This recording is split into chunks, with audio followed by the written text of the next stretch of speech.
Hi, it's Jen from Shabby Fabrics. Welcome back to the Tea and Cookies series. Tea and Cookies for two, actually. And for November, of course, I'm already actually seeing this right now. The leaves are starting to fall. And so I could not resist a beautiful patchwork maple leaf here. And we chose some nice fall colors. It is, I think, for many people, their favorite time of the year.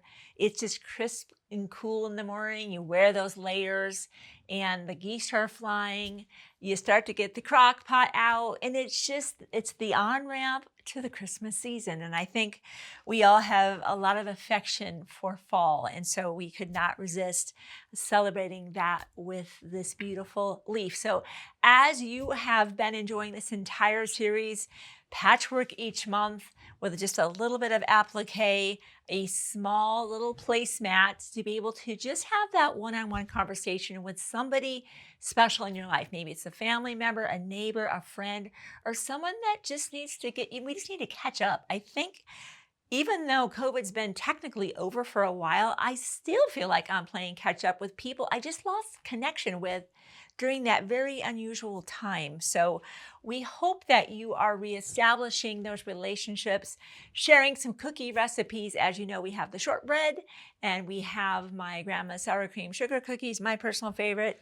And again, we encourage you to put your favorite recipes in the remarks. Maybe somebody else will make your recipe. I love that.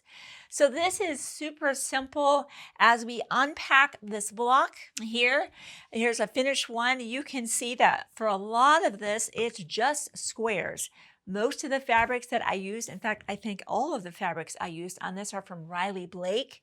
They have a collection called Autumn. How fitting is that? And that's what you're seeing here. So for those fabrics that are just simple squares, the first thing whenever we're going to be doing patchwork is get that fresh blade in the rotary cutter. There's nothing like treating yourself to a sharp blade when you make those cuts. It's so easy and the cut is so clean, right? And even before the cutting, it's a great thing to open the fabrics up in your kit. Or if you're going to be picking up the pattern and doing something from home, that's fine. Give it some good sizing and press that out, and then make those cuts. I have found when I add sizing to fabric before I even start the project, my points just come out better. They're just crisper. There's a lot less stretch if I do make a bias cut. All good stuff. So we already know that that's easy peasy. Those are just squares. But what about this half square triangle stuff? And if you've been watching our videos for any amount of time, you probably know what I'm just about to do. So you can see that this is a half square triangle, and that's the same one, just simply reflected. I think this is one of my favorite fabrics from the collection. It's got all the lovely words about fall that just kind of just drum up a lot of happy memories, right? Canning season, we all know what that means, right? We're picking all of those things, green beans, tomatoes, and so many other things, bushels, fall, squirrel, so many fun things. I love the fonts, and I love that this fabric is actually not directional.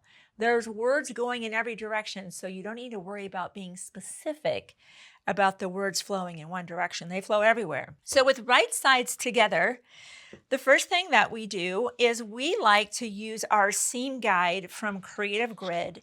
And what we do with that seam guide, this is actually the 9-inch seam guide, is we place this corner to corner and we simply draw with a friction pen. You could always do it the way that we learned when I was a younger quilter, of drawing the line from diagonal to diagonal, but that means I have to find a 1/4 inch on either side of that. Well, Creative Grid said, hey, we've got a better mousetrap. And I'm like, what is that mousetrap? Tell me more about that. Help my blocks be more precise, because that's always the goal.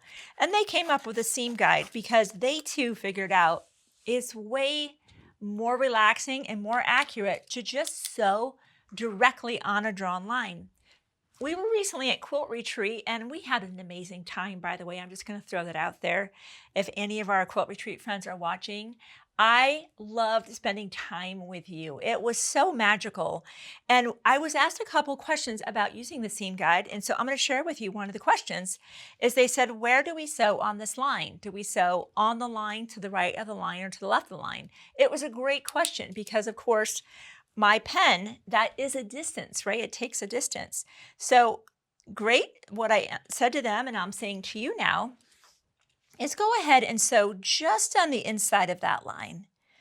And just on the inside of that line. But keep in mind that our kit and our instructions are giving you an oversized block, so you'll have a chance to score up.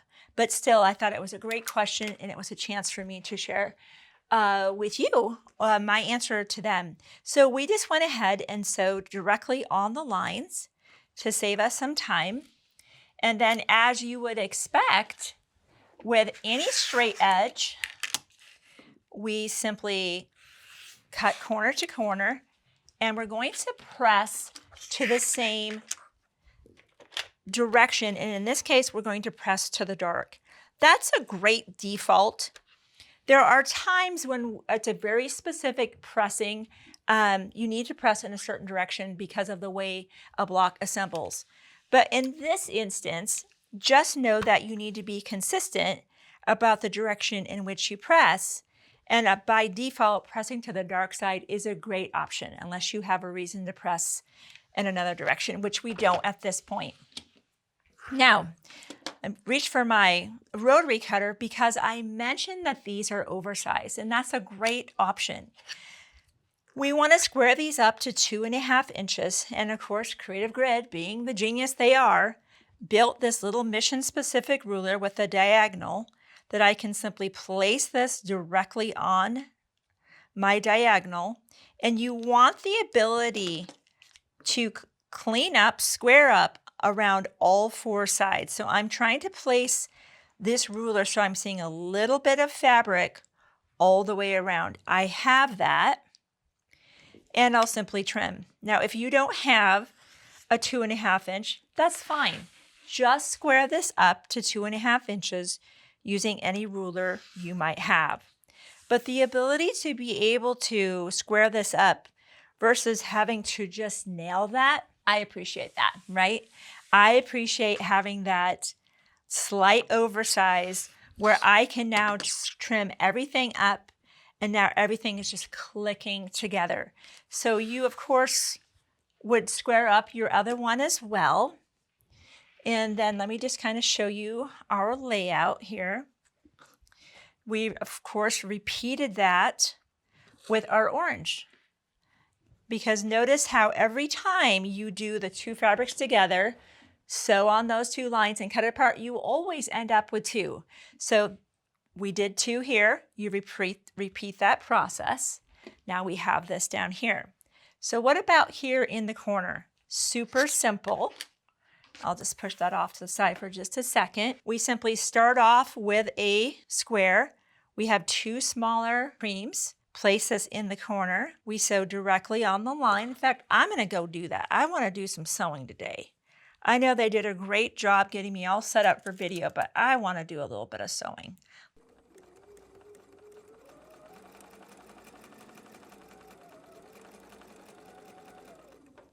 Okay, now normally my instinct would be to press to the outside.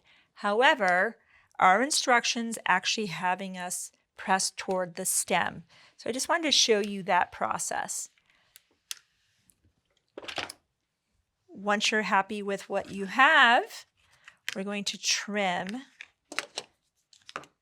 that. All right, so this is what this is so far. Again, in the corner. So definitely want to check that you're happy. Trim, and then you can press. And so this is what it's going to look like. So once we lay everything out, you can see that we just began sewing rows together, right? Right side together.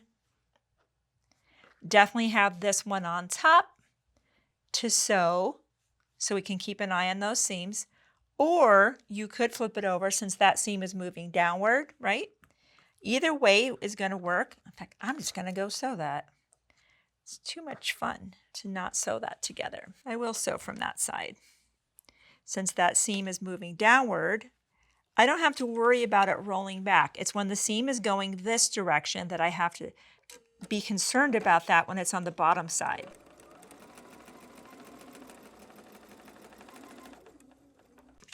and we'll go ahead and show you how we pressed our block.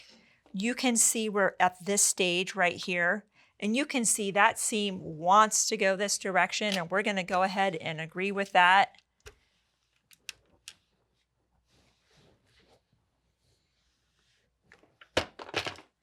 So you can see that block here, right? Right sides together. Definitely going to sew from this side because the seam is going down.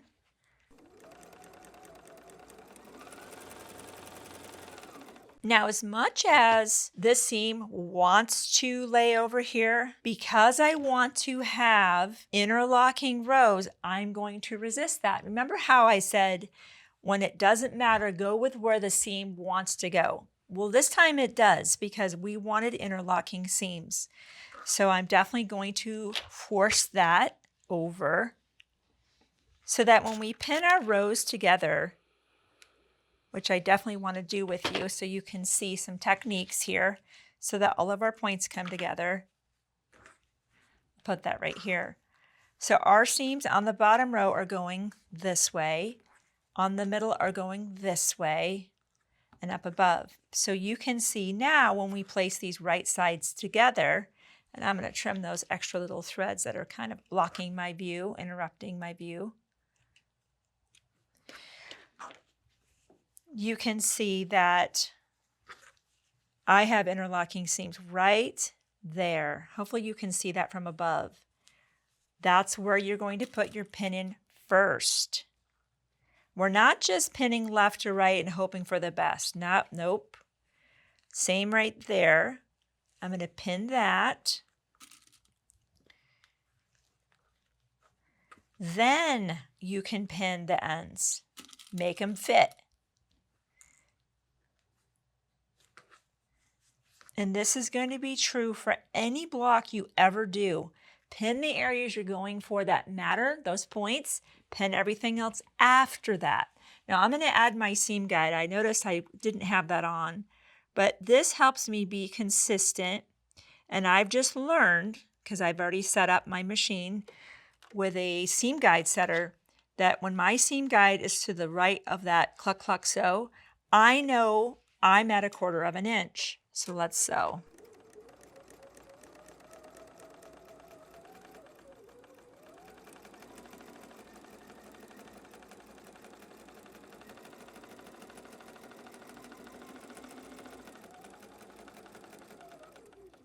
Now for our pressing, let's just see how we did before we even start pressing. Let's see if we hit our points. We did. We hit them beautifully. And that's because I've got some good techniques and some good habits, and of course some good tools that help me dial in that precision.